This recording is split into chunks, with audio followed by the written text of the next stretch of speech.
Buonasera e benvenuti a questa edizione del nostro telegiornale. Vediamo subito i titoli.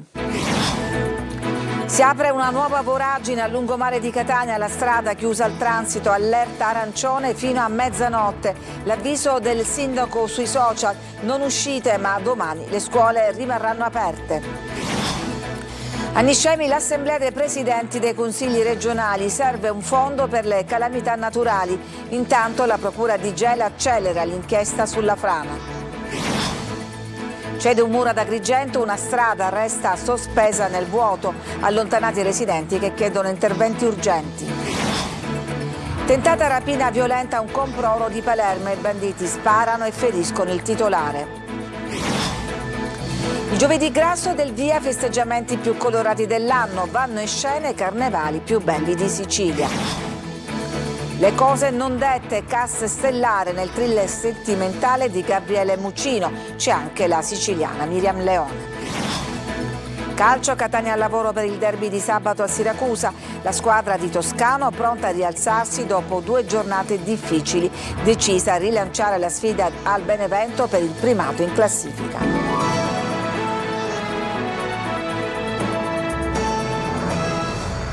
Dunque si è aperta una nuova voragine a lungomare di Catania che viene nuovamente chiusa al transito. Intanto è allerta arancione fino a stasera. Domani invece sarà gialla, le scuole restano aperte. L'avviso è rilanciato in tempo reale sui social dal sindaco trentino. Sentiamolo. Siamo a lungomare e la parte che avevamo riaperta al traffico, diciamo dopo la Tavernetta, solo in un senso di circolazione, la stiamo dovendo richiudere per effetto di questa voragine che non consente l'accesso delle auto. Questo impedisce pertanto la circolazione e tutte le auto vengono vengono orientate sul via del rotolo e si forma una comprensibile condizione di traffico. Noi stiamo già studiando come intervenire il prima possibile per ripristinare la circolazione, però chiediamo ai cittadini magari di non avventurarsi sul lungomare individuando delle strade alternative per accedere nella zona sud della città. Contemporaneamente, come informazioni di servizio, dico anche che è stata appena diramata un'allerta arancione per forti venti e temporali fino alla mezzanotte di stasera. Dalla mezzanotte fino alle 16 di domani sarà invece allerta gialla sempre per piogge e per vento. Pertanto per domani non potremmo noi chiudere le scuole perché non ci sono le condizioni, però chiedo ai nostri ragazzi di non mettersi in strada già stasera perché il forte vento unito alla probabilità di forti acquazzoni rende assolutamente incauto uscire. E l'ondata di maltempo colpirà nelle prossime ore anche il resto della Sicilia con vento fino a 100 km e preoccupano anche le mareggiate. Sentiamo Francesco Triolo. Vento anche sino a 100 km orari, oltre 50 interventi dei vigili del fuoco, pali dell'illuminazione e cartelloni pubblicitari in bilico. Il maltempo è arrivato nel pomeriggio a Palermo dove sono state registrate le raffiche di vento più potenti. Una situazione difficile in tutta la città. Questa è l'IRSAP di Palermo dove il forte vento sta alimentando le fiamme in un capannone abbandonato. È proprio il vento l'elemento di maggiore criticità con una burrasca che si attenuerà solo a partire dal pomeriggio di venerdì, quando è stato dichiarato il livello di allerta gialla per rischio idrogeologico e idraulico in diverse aree della regione, in particolare nella zona nord-orientale, nel versante tirrenico e le isole Eolie, nel centro settentrionale del versante tirrenico e nella parte nord-orientale sul versante ionico. Sono attese mareggiate con lo stretto di Sicilia che risulterà da molto agitato a localmente grosso. Il cielo a Messina nel pomeriggio si è scurito e sta aumentando anche il vento. Nella nottata sono attese raffiche anche sino a 128-138 km orari sullo stretto. Il comune ha attivato il COC e sta monitorando la situazione soprattutto sulla fascia tirrenica. I presidenti dei consigli regionali italiani oggi a Niscemi per una riunione straordinaria. Tra i punti concordati un fondo per le calamità naturali. Il nostro inviato Luca Ciliberti. Niscemi è una comunità provata, sono passati quasi 3 settimane dalla frana che ha cambiato irrimediabilmente la vita del comune nisseno. Chi può recupera dalle case abbandonate qualche effetto personale, altri sperano ancora di rientrare. Costante il supporto dei vigili del fuoco. Appena 12 ore prima in quell'area c'erano oltre 500 ragazzi che luogo della movida, e quindi poteva sfiorare la tragedia se soltanto l'evento, anziché alle ore 13, fosse accaduto alle ore 22-23 di sera. A Niscemi sono arrivati anche i presidenti dei consigli regionali italiani, che si sono voluti riunire in sessione plenaria per approvare all'unanimità un ordine del giorno che sarà sottoposto poi al governo nazionale e all'Unione Europea per portare aiuti concreti alle popolazioni colpite dalla frana, ma anche dal ciclone Harry. Iniziative sono intanto quelle volte a voler recepire dei fondi, anche con delle iniziative che i presidenti dei consigli regionali faranno nel loro territorio. L'amministrazione di Niscemi e gli altri comuni ci daranno anche un video che verrà trasmesso in alcune emittenti locali delle loro regioni, perché ci aspettiamo che anche i cittadini delle altre regioni, così come i siciliani hanno fatto in passato per eventi similari, possano darci una mano. Tra i punti concordati una cooperazione con il Parlamento nazionale per definire provvedimenti normativi in materia di prevenzione e gestione degli eventi causati da calamità naturali e la richiesta di attuazione di un vero e proprio corpo di protezione civile europea. Spetta a noi come istituzioni sensibilizzarli, cercare di attivarci sia nel reperimento di risorse, ma soprattutto, come ho avuto modo di ribadire più volte, per cercare di fare da raccordo anche con il Parlamento per attivarsi di fronte a queste emergenze climatiche. Su Sanremo il Presidente Baleari sarà attivato in prima persona per cercare di sensibilizzare anche questo palco importante, un palco non solo nazionale ma internazionale, su quello che è accaduto qui in Sicilia. Intanto va avanti l'inchiesta della Procura di Gela, ci fa il punto Gerry Italia. Prosegue l'inchiesta per la frana di Niscemi. Questa mattina, poco prima delle 11, si è concluso in procura a Gela un briefing tecnico che segna una prima svolta nelle indagini. A coordinarle è il procuratore capo Salvatore Vella, insieme al pool di magistrati ed esperti impegnati a chiarire le cause del crollo e ad accertare eventuali responsabilità. Al vertice hanno partecipato anche 3 consulenti nominati dalla procura: Chiara Cappadonia, professoressa di geologia applicata, Edoardo Rotigliano, docente di geomorfologia, e Maurizio Gasparo Morticelli, esperto di geologia strutturale. Un team chiamato a ricostruire la dinamica dell'evento con rilievi scientifici e analisi approfondite. Già da oggi sono scattati i primi sopralluoghi sul campo. Le verifiche partono dalla valle sotto il coronamento della frana, il punto più delicato e stabile del fronte di scivolamento, dove polizia e vigili del fuoco stanno effettuando rilievi, misurazioni e campionamenti. Domani invece, meteo permettendo, l'indagine si muoverà dall'alto. Sono previste ricognizioni aeree in elicottero per mappare l'intera area colpita, valutare l'estensione del dissesto e individuare nuove criticità. L'obiettivo è capire se la frana fosse prevedibile e prevenibile e se vi siano state negligenze nella gestione del territorio. Un'inchiesta che punta a dare risposte rapide e chiare a una comunità ancora scossa, mentre l'attenzione resta alta su un territorio fragile e ad alto rischio idrogeologico. Ma naturalmente anche il resto della Sicilia è fragile. Ad Agrigento c'è stato un altro crollo, le immagini sono impressionanti. Davide Sardo. Le immagini fanno paura, un tratto di strada sospeso nel vuoto, il muro crollato, le fondamenta delle case completamente scoperte. Siamo in via Firenze, traversa di via Manzoni ad Agrigento. Qui il dissesto urbano è diventato emergenza. A fine gennaio il cedimento di un muro di contenimento ha trascinato con sé parte della carreggiata. Oggi resta una ferita profonda. Asfalto spezzato, terra franata, tubature piegate sotto il piano stradale. I vigili del fuoco sono intervenuti e hanno disposto lo sgombero dello stabile. Tutte le famiglie hanno lasciato le loro case. Il dissesto strutturale è stato accertato. L'area del crollo è stata transennata e chiusa al passaggio per motivi di sicurezza. I residenti però raccontano che il problema andava avanti da tempo. Infiltrazioni e perdite d'acqua avrebbero lentamente scavato sotto la strada fino a far cedere il terreno. Ora si chiede un intervento rapido e definitivo per mettere in sicurezza la zona ed evitare che questa ferita nel cuore della città possa trasformarsi in tragedia. E siamo adesso alla cronaca. Tentata rapina ad una gioielleria in Corso dei Mille a Palermo, ferito il titolare, sorpreso all'apertura da 3 malviventi. Marco Gullà. Oggi questa gioielleria con Prora è rimasta chiusa. C'è ancora paura per quanto successo. Siamo vicini piazza Torrelunga a Palermo e qui ieri pomeriggio c'è stata una tentata rapina con un colpo di pistola sparato da uno dei rapinatori che per fortuna non ha ferito il gioielliere, soccorso dai sanitari del 118 per i calci e i pugni ricevuti. Il commerciante, dopo che ha aperto la sala cinesca, è stato spinto dentro il negozio da 3 persone. Uno di loro aveva uno zaino giallo dello stesso tipo utilizzato dai rider. Il negoziante ha reagito ed è stato colpito mentre uno dei rapinatori ha sparato un colpo di pistola. L'inattesa reazione ha spiazzato i 3 che sono fuggiti via, portando via solo la chiave della cassaforte. Il gioielliere è stato portato all'ospedale civico. Le sue condizioni non sono gravi, ma è in stato di shock.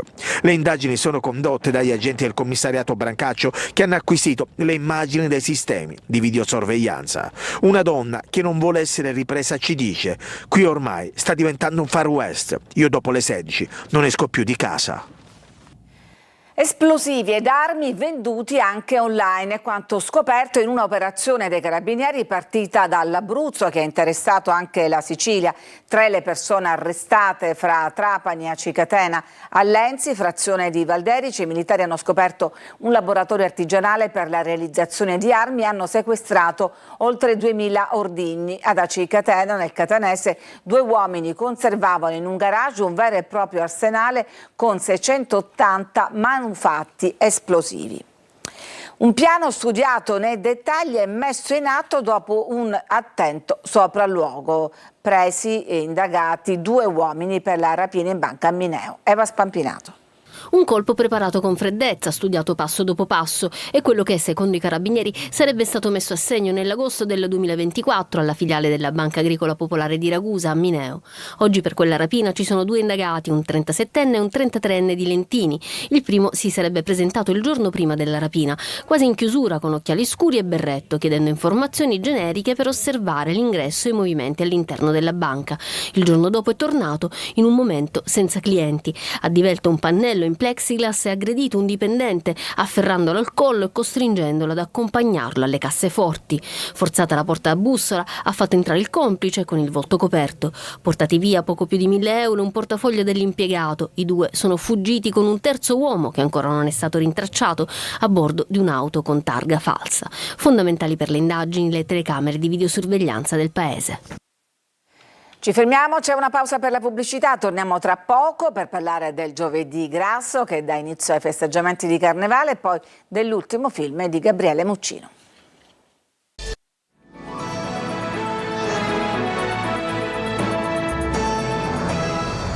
Da oggi, Giovedì Grasso, entra nel vivo il Carnevale. Vediamo allora alcune delle immagini dei carnevali più belli di Sicilia.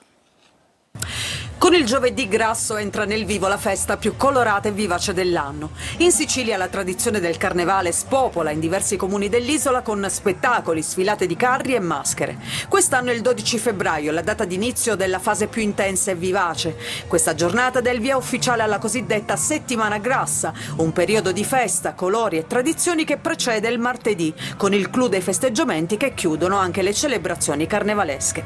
Il nome Grasso non è casuale, indica la possibilità di consumare cibi ricchi e abbondanti prima dell'inizio della Quaresima, quando si osserva invece un periodo di digiuno e penitenza che precede la Pasqua. In molte città siciliane le celebrazioni sono iniziate già nelle settimane precedenti, con eventi, spettacoli e attività per tutte le età. Qui siamo nel catanese, a Mister Bianco, dove il carnevale, con i suoi costumi più belli di Sicilia, non è soltanto uno dei più longevi e celebri dell'isola, ma rappresenta anche un patrimonio inestimabile riconosciuto a livello nazionale. La realizzazione degli abiti richiede mesi di lavoro, minuziosa ricerca e fantasia. Storie che si intrecciano tra i merletti e giochi di colori dipingono i tessuti. Queste opere d'arte possono anche pesare oltre 40 kg. A Sciacca, nel Agrigentino, il maltempo e soprattutto il forte vento ha modificato il programma. Le sfilate dei carri allegorici sono state posticipate di una settimana a partire dal 20 febbraio. Il Carnevale di Sciacca è uno dei più importanti d'Italia, annoverato tra i carnevali storici dal Ministero per i Beni e Attività Culturali.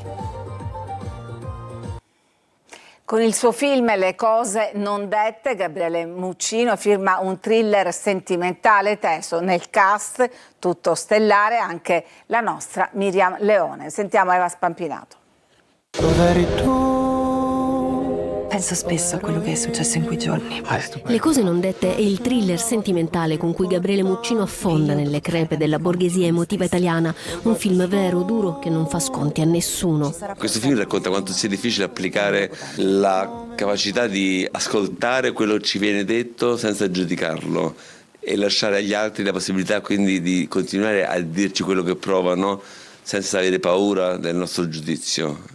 E poi sarà il nostro turno. Ieri l'incontro con il pubblico nell'ultima tappa della presentazione del film dal cast stellare: Miriam Leone, Stefano Accorsi, Carolina Crescentini, Claudio Santamaria. Un appuntamento fortemente voluto proprio da Miriam, che porta nelle sue città, ad Acireale e Catania, una riflessione che coinvolge tutti. Ha un talento pazzesco, un'aura, proprio l'aura, la star quality la chiamano. Che complimento ti ho fatto? Grazie, magari Gabriele, per me è un regalo. Due coppie in crisi, un viaggio a Tangeri che diventa detonatore. E fu come se i giorni del mio tradimento non fossero mai esistiti. C'era sempre stata Elisa accanto a me. Ma invece non era vero nemmeno questo. È molto facile scappare, solo che poi le donne in questo film a un certo punto si prendono la responsabilità di guardare in faccia le cose piuttosto di farle esplodere. Lei è una mia allieva, sapete? Ah, ma dai. Si chiama Blu. Hai visto che brava lei che studia e lavora? Sì, cazzo. Sarebbe bastato parlare. Su Instagram hanno fatto hanno preso proprio questo meme, questa citazione dal film, perché sarebbe bastato parlare, no? E poi c'è l'altro grande tema, la maternità, il rapporto genitori-figli, la distanza abissale tra generazioni, di cui la piccola Vittoria porta su di sé i segni. Stai trattando come una ritardata, te ne rendi conto? Amore mio, tu sei ancora una bambina. Cara, tu me lo daresti un alibi? Se facessi una cosa sbagliata, me lo daresti? Certo che no. Ci fermiamo, c'è una pausa e poi torniamo con la pagina sportiva e con il Catania atteso da un doppio derby.